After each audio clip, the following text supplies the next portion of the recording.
Hello and welcome to TNWKS, the Now We Know show, the show where we discuss a topic of interest and by the end we will have learnt something new and hopefully you will too. I'm Zak. And I'm Buzz.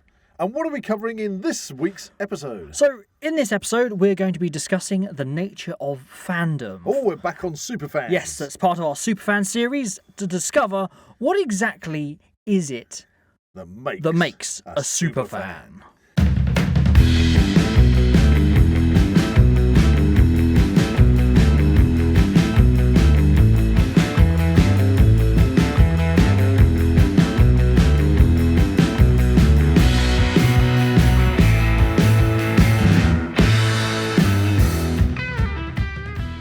If you enjoy the Now We Know Show podcast, support Zak Wylde Productions on Patreon or join our members on YouTube for early access, ad-free content and exclusive episodes. Here we are back in the studio.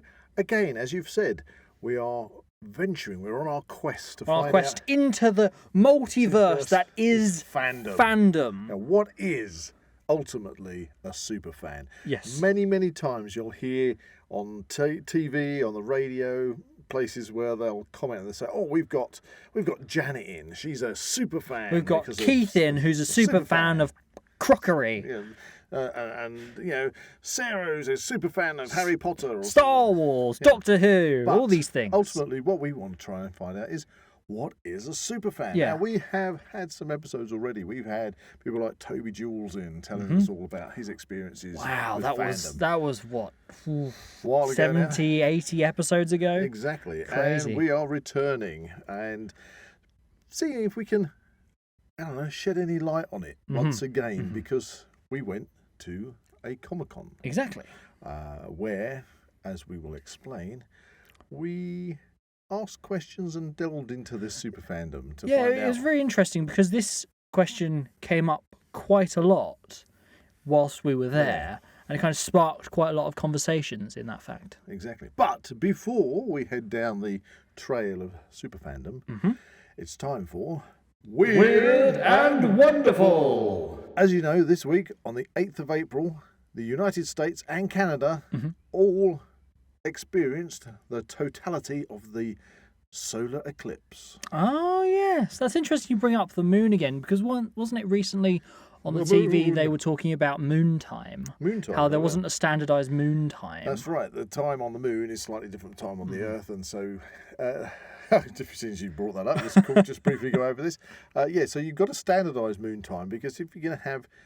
The moon doesn't actually belong to any specific country on the planet Earth, so whoever goes up there, if you're all working off of different times, that's going to be very awkward to coordinate landings and takeoffs and things like that. So what you want to do is standardise time, so all the computers and everything else and the guidance systems all work off that standardised time. Well, that makes sense. So that's what that's about. But anyway, we're talking briefly about the solar eclipse. Now, with the solar eclipse, you might say, "Oh, well, that is quite weird and wonderful itself," but that's not my weird and wonderful story. The fact is that on the run-up to the solar eclipse, the good old doomsday preppers out there were getting really like, antsy. This is it. This is the big one. We're going to suffer from a massive EMP after the moon's shadow moves out the way of the sun, and etc. This is the harbinger of doom, and we're all going to get ready for Armageddon.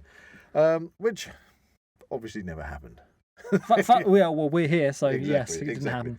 Anyway, but what did come up on the news regarding that, the doomsday community wants people to live in 575 bunkers for when all hell breaks out.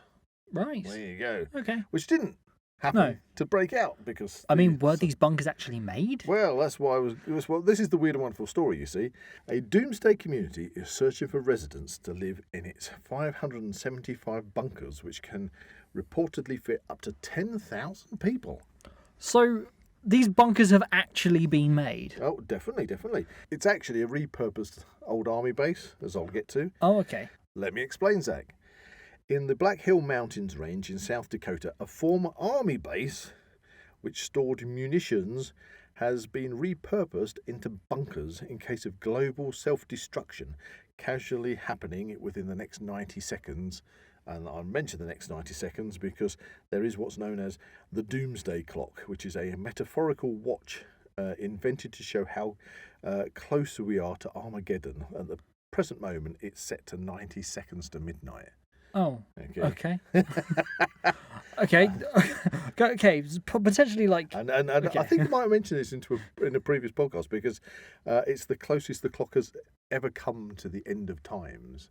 You see, so you can understand... But how do you gauge this clock? Well, there you go. Story for another time, but the point is, the Doomsday Preppers, you can imagine... They're ready for it. They're all ready for it. They're like, we're 90 seconds to Armageddon. I suppose that's the thing, it's with this, it's the fact that it almost feels like they want the end of the world to happen. Some of them probably do. But for the majority, it's more about being prepared for an eventuality. Well, but not necessarily the end of doomsday. times. Well, anyway, this is really taking it to the end of times kind of end of the scale. If there was you know, what do you have? Like a clock. Well, a clock. No, if you had a gauge, you know, this is kind of up like a petrol gauge. This is up in the red zone. You know, the revs on a car. Or something. Anyway, roughly the size of a city, the base is designed to be an epic humanitarian survival project. However, it's not just for the top 1%. Okay. Because most people obviously talk about, you know, it's the elite. It's the elite. Yes.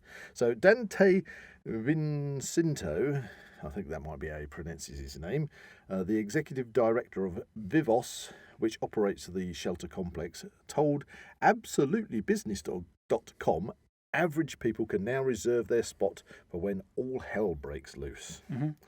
Vivos, now known as an epic humanitarian survival project, is fully prepared for whatever and whenever events may unfold. Vincinto said members of the Doomsday Group are not preppers or the elite, but well-educated average people who want to protect their families during uncertain times. There we go. He goes on. People have to apply for membership to live out the end of times in the shelters, which, according to Vivos, can resist the force of 10 successive earthquakes, 676 degrees centigrade heat, and 450 mile-per-hour winds, and the effects of a magnetic pole shift. Some of the Armageddon bunkers are designed to outlast nuclear war, viral pandemics, climate change, the purge-grade anarchy, killer comets, genetic engineering gone wrong, and a mystery planet X that could destroy most of humanity. I love it, those like subtle like movie references there. The purge level anarchy. And it's supposedly anybody could apply for membership, which involves specifying which skills and expertise you can bring to the bunker community. So there you go. I assume this is in America. It's in Dakota, yes. Okay. And Dakota, funny enough, is in America. So so there's 575 bunks. I don't know. I don't think they're all filled up, but apply now. Apply now. Just let them know your survival skills and what you can bring to the community, and you should be able to survive something even as bad as genetic engineering gone wrong. There you go. That is a certainly weird and wonderful story. It's definitely weird and wonderful, but I thought it was fitting because of obviously there was so much ancient Aztec fears about the end of the world, because obviously... Well, that was the thing. On the TV, it was a guy from BBC News who was reporting, saying, hopefully there won't be any Aztec sacrifices. Yeah, hopefully, yeah. So, back in history, the Aztecs used to sacrifice people, you know, to try and stop the sun disappearing. And he said, and hopefully we won't have any of that today. So, hopefully, where are you, man? You know, what's going on? Anyway, that's the weird and wonderful. We're all here. The solar eclipse happened, and yes, it's just the moon passing between us and the sun. It's nothing to worry about. And on with this episode, in the search of super fandom. Yes. Right, we went to a Comic-Con. I'll say we went to a Comic-Con because generally we don't go to Comic-Cons and pay.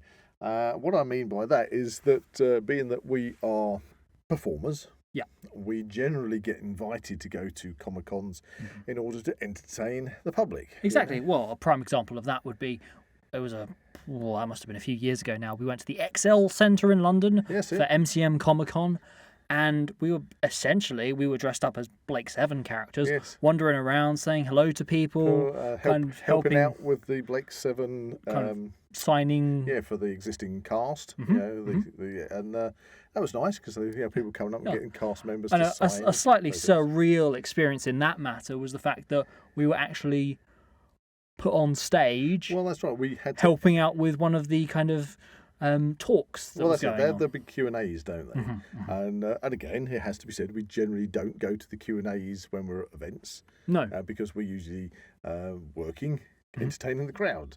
And on this occasion, we were invited to go on stage and escort each of the surviving cast members from Blake 7 onto stage to a rapturous round of applause from the audience. And then we stayed on stage, which had a kind of funny thing happen because suddenly the organiser of the Q&As was getting you to take DVDs to the audience members. who ask questions and things. Which was quite hilarious because you had your Federation Trooper helmet on and the lights were down. They're kind of like dark stormtroopers. And you were trying to see where the hell you were going. Yeah, it's dark. Meanwhile, I'm standing there on the back. Trying to balance this thing on my head. Well, I'm standing there, and gosh, it was so hot, wasn't it? Sweating. But anyway, that was a good. So getting down to the nitty gritty of this, it's the fact that we, through these episodes, have been trying to define what it is to be a superfan. And to understand that, we want to ask ourselves, what is the nature of fandom? What is it that gets people to go to these events, go to these signings, go and partake in all these things? Yeah, and this is interesting because I have to say, I think I've been to one Comic-Con where I've actually paid as a member of the public to go, and I was very kind of, I don't know if I wanted to pay the money to go, because apart from sort of looking around, I don't. Well, certainly the merchandise aspect of it. Yeah, I know. Which is of the things to go to Comic-Con for, of all similar conventions. That for me is kind of more the reason to go, as opposed to the meeting people. Yeah, I could kind of understand that. Okay, so let's deal with that. There's another Comic-Con that we were looking at perhaps going to, because it was a Comic-Con / Toy Fair. Okay, yeah. And we are, you could say fans, if you like to collect vintage toys, don't we? Vintage toys, collectibles, stuff like that. Film memorabilia. However, the ticket price was about £30 a head, and we thought, well, actually, if I pay £30, you pay £30, we've already spent £60. Yeah. And then if we're going to Toy Fair, and the Toy Fair people know how much their stuff's worth, then they'll ramp up the prices anyway. Well, this is very much the thing. Going to the event we did quite recently, there was a small selection of like collectibles and things from very beloved franchise. Okay, Doctor Who. It was Doctor Who. So I'm pretty au fait with all these Doctor Who collectibles and things and bits and bobs. How much they're worth, that's it. And how much they're worth. And yes, they did have things there that I didn't have, things that I did want. Yep. But I did look to the pricing. Now, the pricing on these things, like, okay, an example, as we're going with Doctor Who, a History of the Daleks figure set. Now, the shelf price, when they originally come out at B&M home stores, of all the places, they would be around that kind of £20-25 as an upper estimate. But obviously there's only limited numbers of those, and it can be a bit of a hunt. The scalpers clear the shelves. It might be a bit of a hunt to kind of go around to different stores, because they're not guaranteed to be in there. So it's kind of a bit of luck as well as a bit of hunting around. Yep. That, again, I'm happy to pay like 25 quid, but you go there, and by this point they've completely sold out of all the shops and everything. So what we talking price wise, they're like double prices. 50 quid. 50 quid, yeah. Right. But base price. Let's just say you've paid to go in. You've already paid £30 on top of that for the pleasure of getting in there. Yeah. In some cases, it could be less or more. That kind of puts me off. I said we're fans of vintage and collectibles, but actually, I think that's probably more that we're collectors. Is a proper term for what we do with that stuff. Yeah. We're collectors.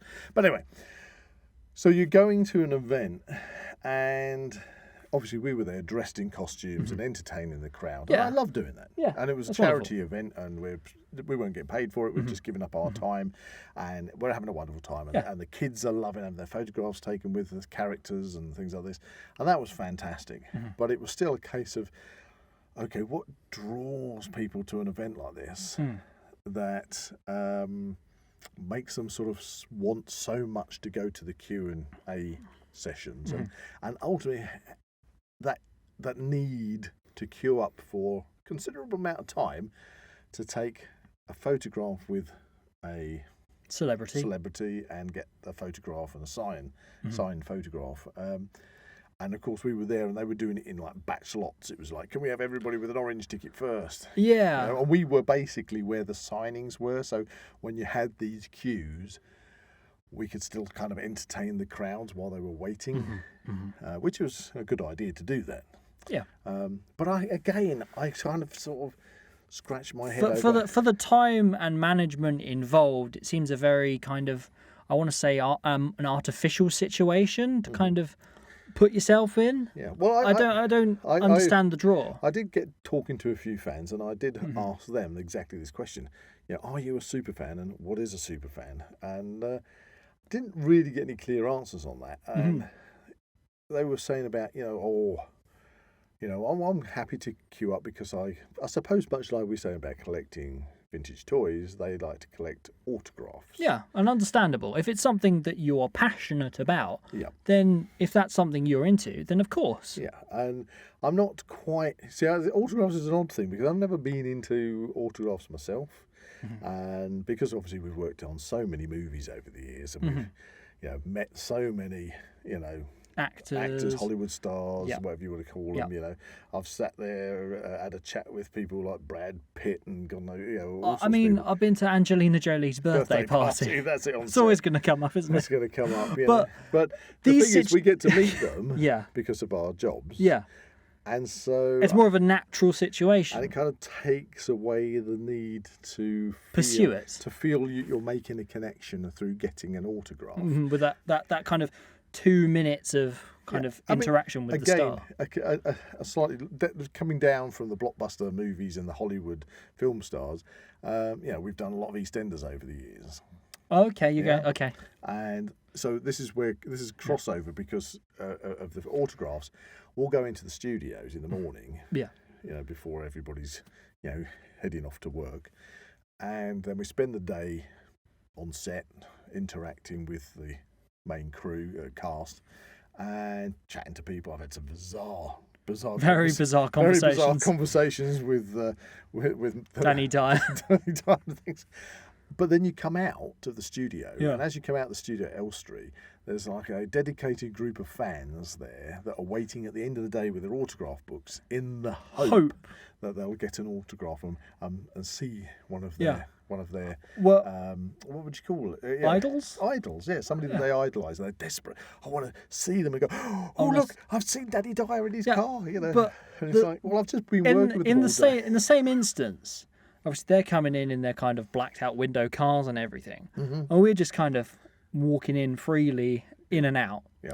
But they're not really they're not interested in us at all. Well, whereas we appear on screen with them, beside them, in the same episodes that they are watching. And well, it goes back to the movies as well. Yeah.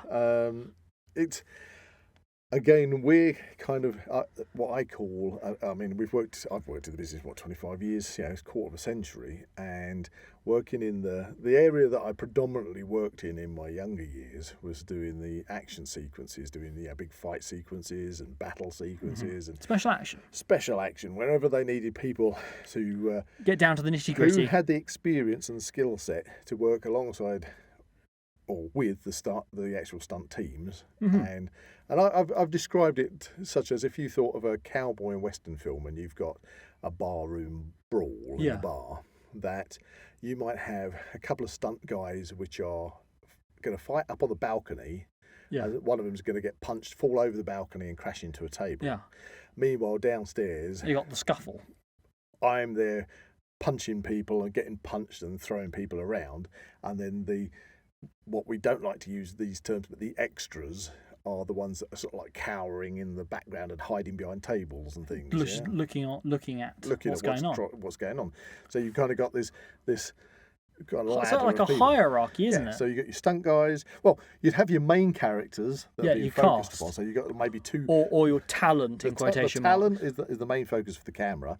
You got the stunt guys who are getting paid to take the for those cutaways, for those exciting shots. You got us that are fighting around the actual main cast, and then, as say, the background artists are the ones in the deep blurred background.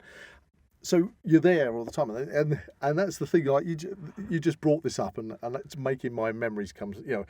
I've got so many times where I've been there on screen with the main actors. Mm-hmm. So and I've sat there and thinking, I'm in a cinema. I've seen the movie now. And there I am, and now I might be a zombie, and I'm being shot in the head next to her, or I'm attacking a character. Yeah, I've been killed so many times, or I'm in there in a prison cell cheering on Batman getting out of the thing, and you're there with the main cast, and there I am on screen, massive big me. Yeah.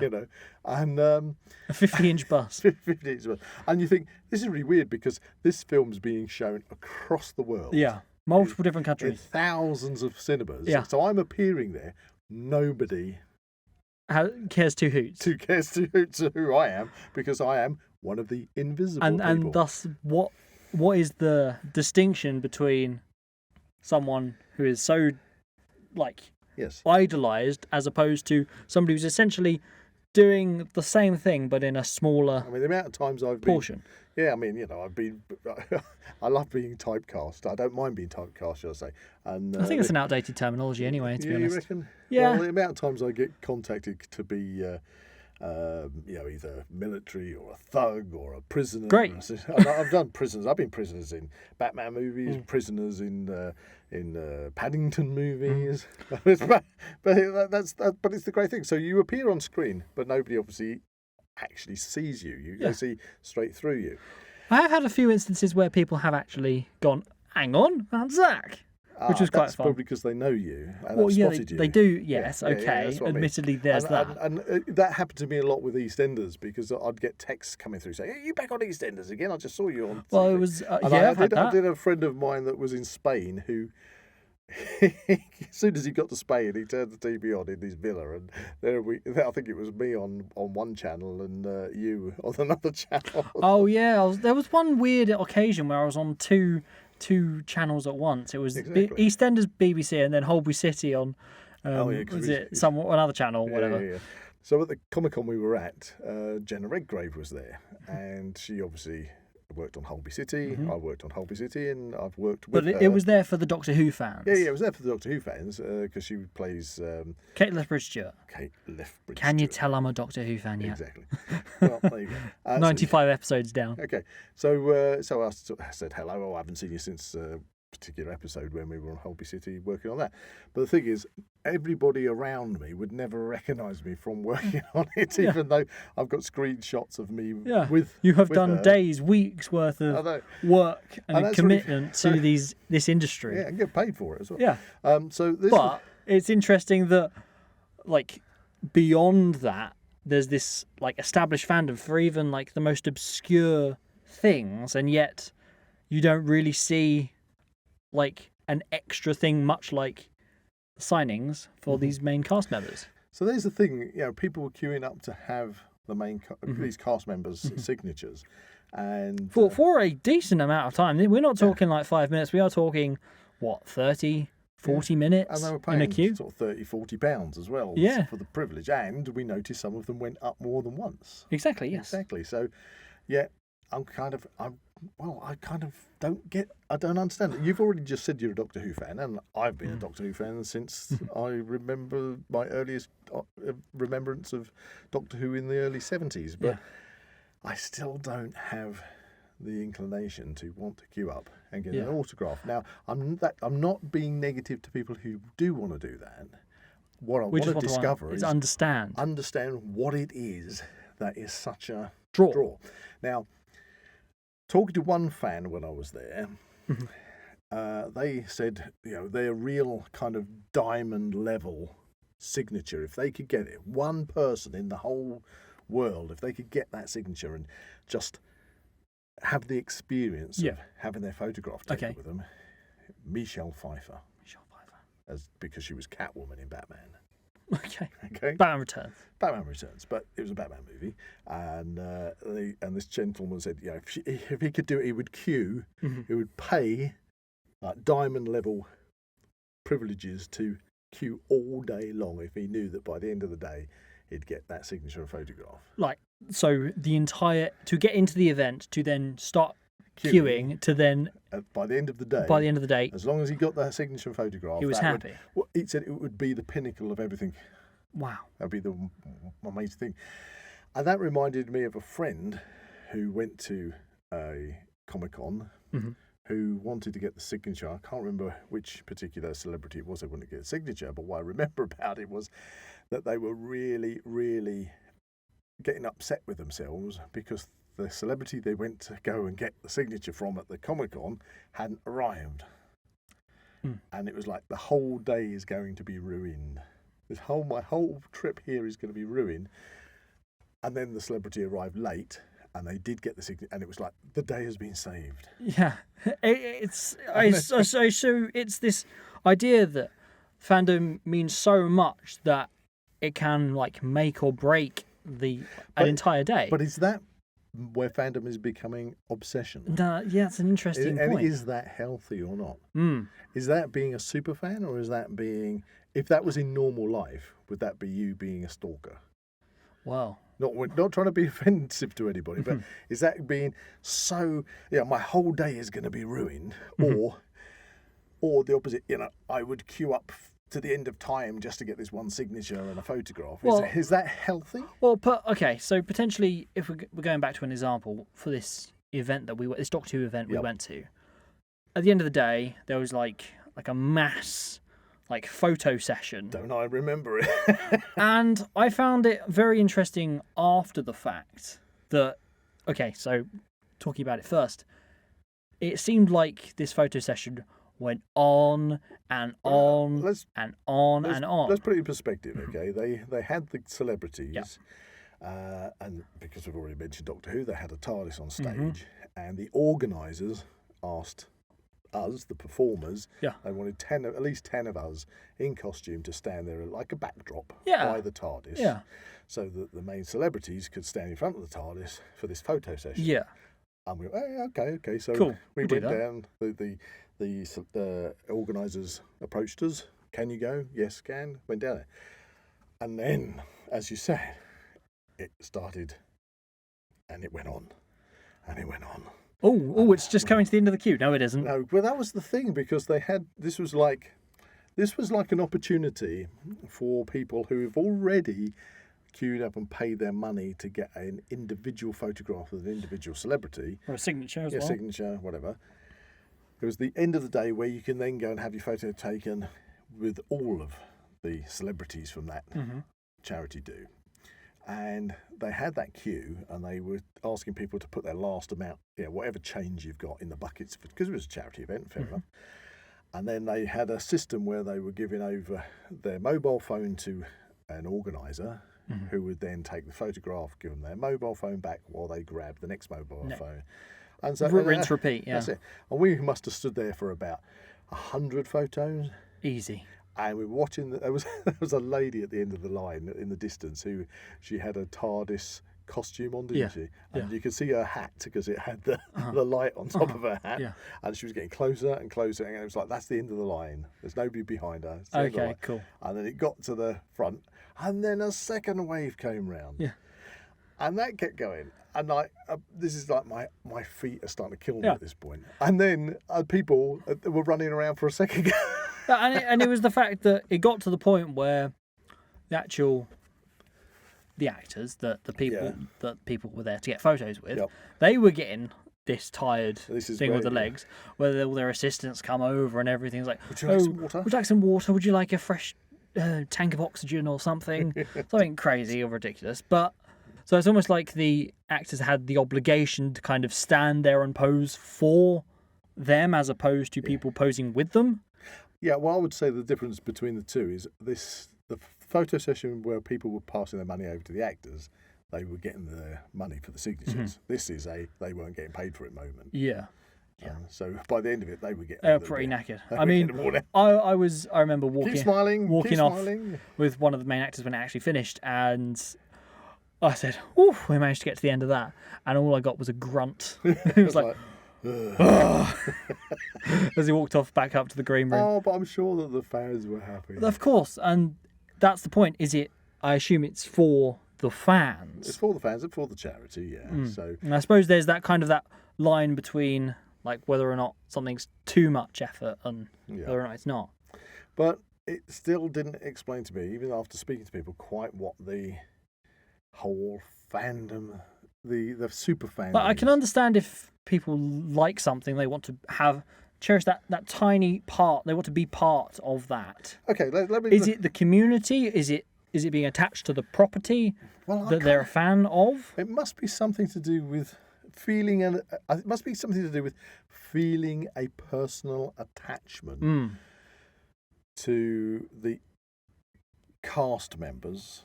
In this case, But let's just look at it from a different angle. Let's think of other things just off the top of my head. Things that people are fans of. People are fans of like football. Yeah, I like rugby. I say rugby. Don't follow it greatly, but let's say football because I know nothing about football. Yeah.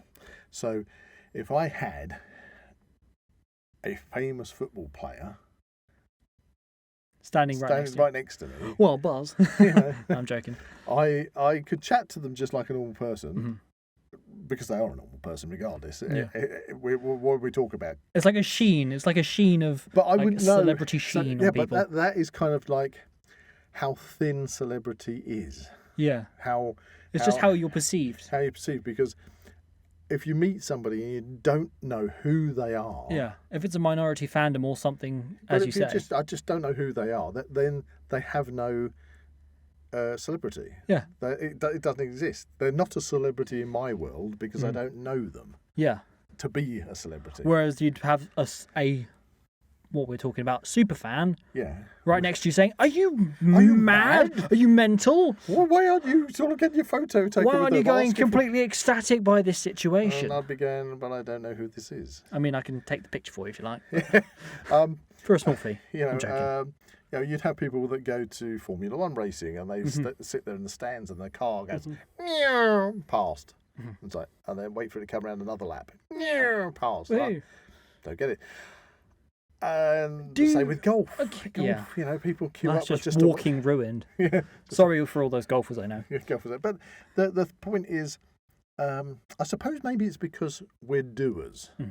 I'd rather be doing it. And I suppose because for so many years we participate in events where we are doing stuff and entertaining the public. Yeah. That being on the public side of things seems kind of... Because, I mean, in that instance of, like, when we have, in those instances, been part of the public, it's not like we have been there from the opening to the closing of an event. It would be, we've walked around for a few hours now, okay, we're done, let's go home.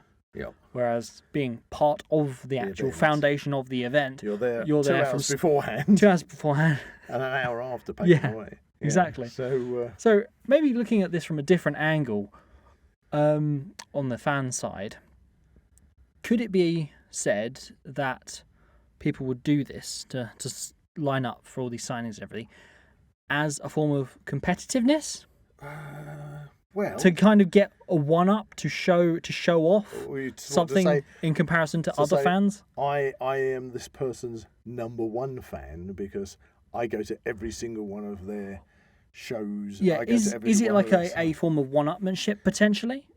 For some, maybe I don't know. Maybe there are groups. Just trying to look at this from a different way. Maybe there are groups of people that know each other. If they'd have to know each other in order to kind of have that one-upmanship. But if you don't know, if you're not part of a group like that, then maybe it's just.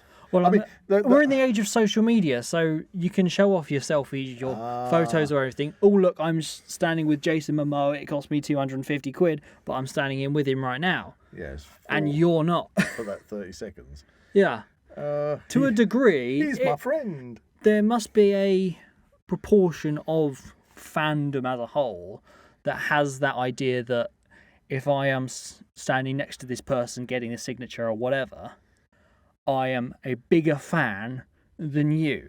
Well, again, the signature, I don't if you're a member of a film cast or whatever, a recognisable celebrity, and you're charging for your signatures, etc., and a photograph, then good on you.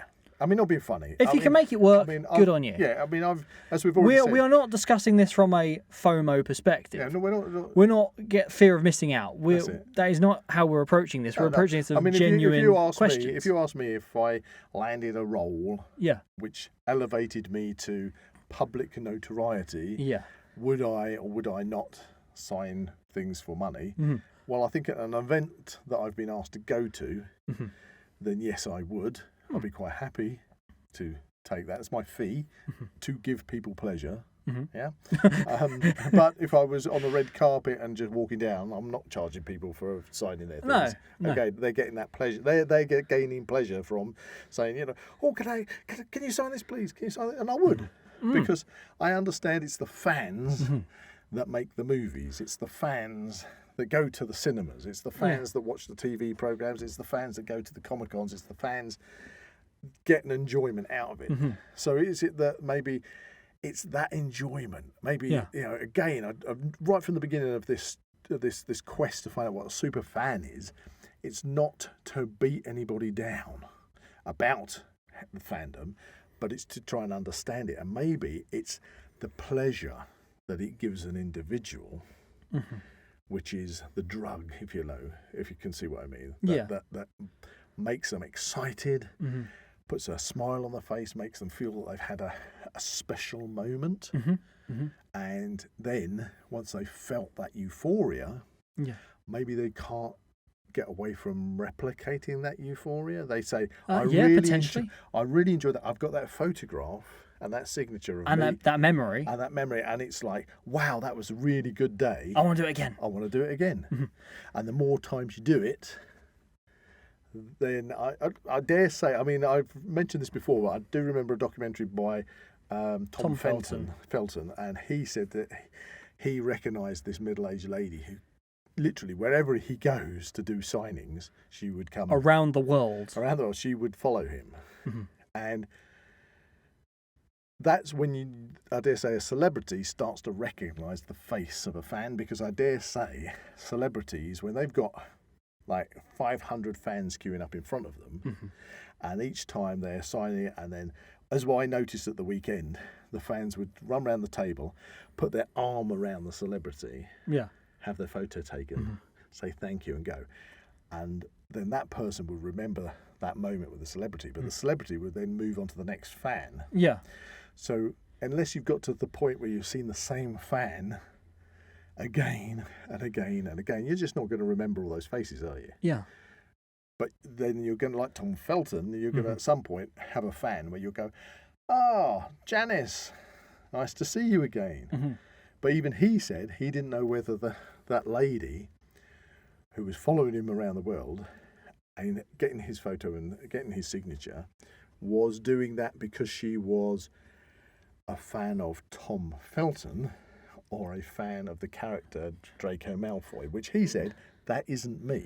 Exactly. Well, for the most part, a character that somebody's playing is the only kind of version of someone that anyone is actually going to see. So this is where I was going to go with this. This is really interesting that we're kicking this around, because so at this convention we went to, is it that somebody is seeing somebody as, say, Doctor Who? They want to go and see this Doctor Who, or is it they want to see the actor because they followed the actor in lots of other things that they've been in, or is it solely because they're Doctor Who? Now, if you ask me this question, I would probably come from the fact of more about the character than the person. Well, nobody's actually going to know the person, are they? Exactly. Because my only kind of experience with said person would be through the medium in which I have interacted with them. Well, not interacted, seen them. I see. Seen them, listened to them. From the perspective of somebody who's watched, rather than somebody to become a fan, you've got to have seen, watched, whatever. Yeah. So if it was Tom Baker, you know Tom Baker as the Doctor. I would be going to get his signature because he's the Doctor. But you don't actually know Tom Baker himself. Well, that's the thing. Is it the person or is it the character in this sense? Because if you didn't attach the name to a character, are you going to go and get Tom Baker's signature, photo, whatever, if he wasn't Doctor Who? Right. So would that work the same though if you were talking a football star? Because a football star isn't a character exactly, are they? They are a performer. Yes, they are performing. And I was going to say that to a pop star as well, but I suppose even that, say you're a Swiftie and you follow Taylor Swift, and if she wasn't a singer, she is putting on a performance. Yeah. But you don't know Taylor Swift normal outside of the performance. Yeah.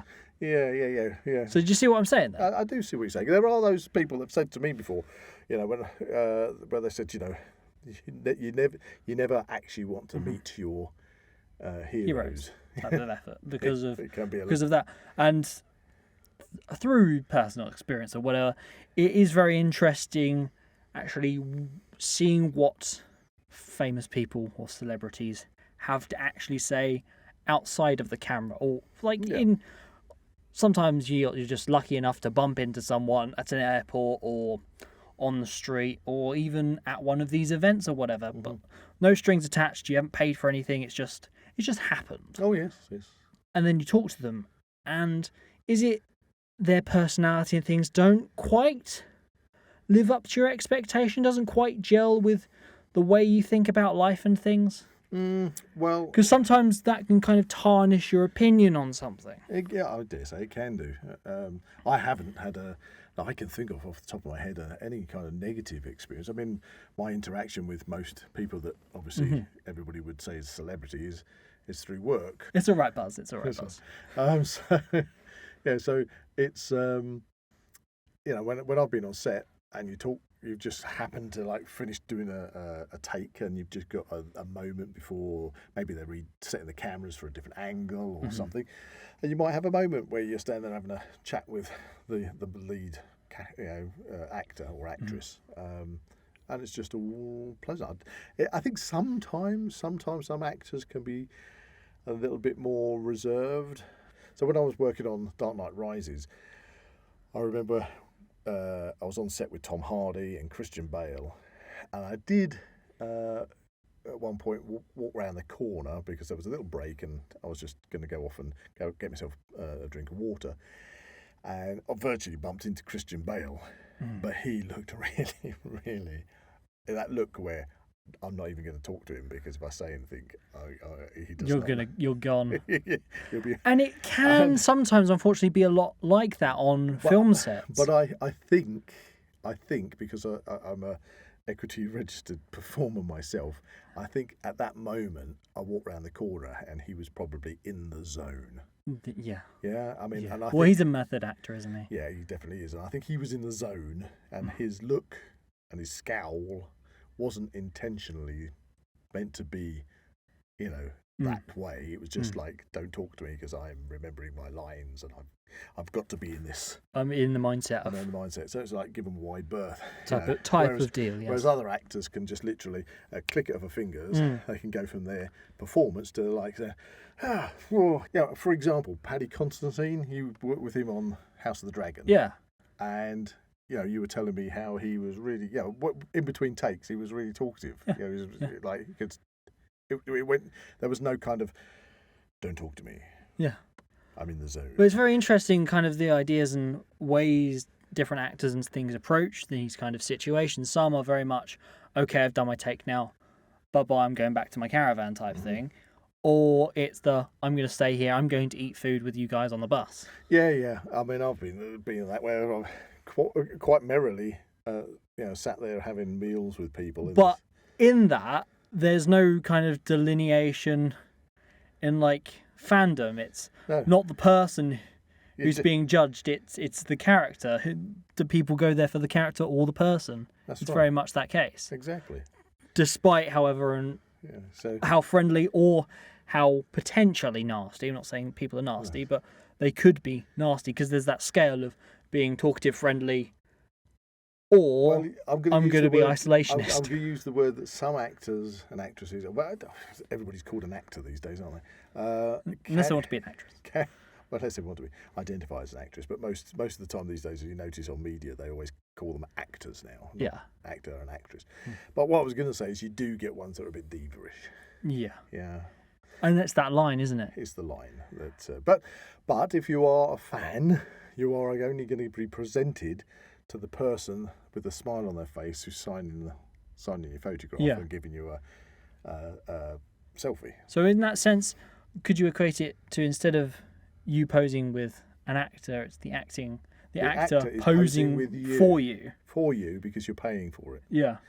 Well, that would make more sense, wouldn't it? Whereas in my instances with celebrities and things, I much prefer the off-the-cuff, natural situations as opposed to these kind of artificially mass kind of organised events. But of course, not everyone is going to be lucky enough to have those. Not everybody. Not everybody works in the film and TV industry. Not everybody has. One day where you're, as you say, you suddenly go on set and you find you're at an impromptu birthday party for Angelina Jolie. For instance, you walk across a bridge and see Derek Jacobi there. I remember doing that down in Camden Market. It's just off the cuff, not filming attached. No, in fact, I was on the way to casting at the time. Exactly. And but that's just off the cuff. That was situation. I remember that one because I was going for a casting for a job for the company Patronus, working with Hamilton.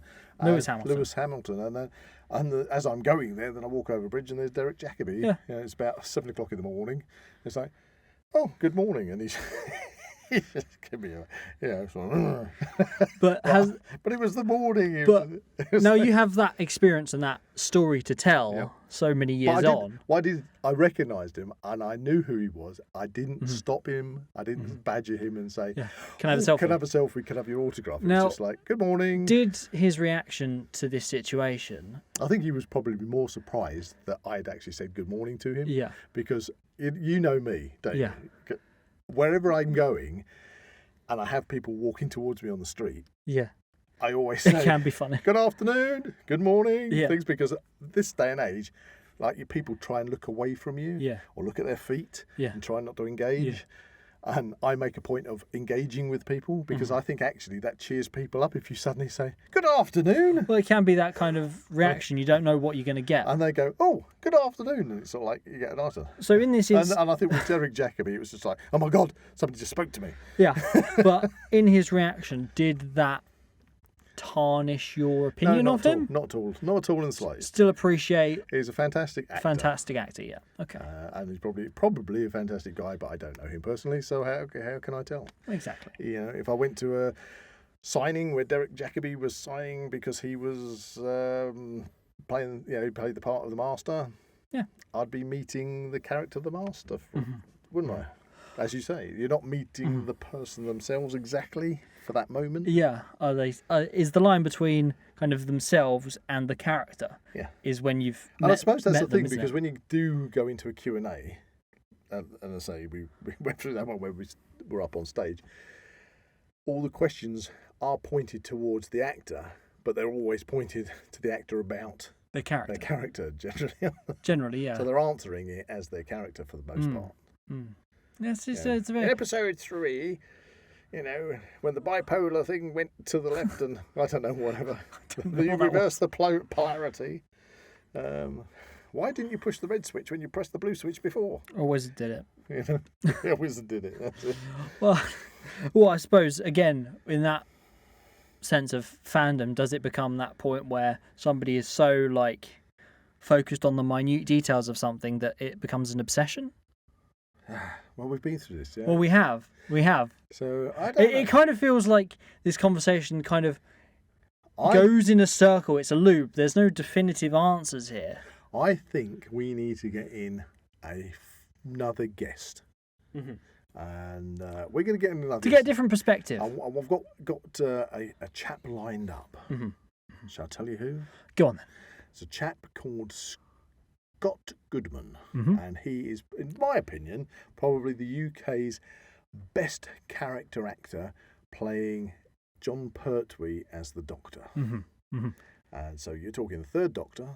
He has the voice, he has the look, everything. So if you're a person who actually dresses as the part of a character, so you portray, basically, you look like the actor, and then you can play the part of the character, and you can mimic the voice and you wear the costumes, surely that must make you, or that individual, a superfan. So I've contacted Scott. So when Scott comes in, maybe then we'll find out what makes a superfan tick, if he considers himself a superfan.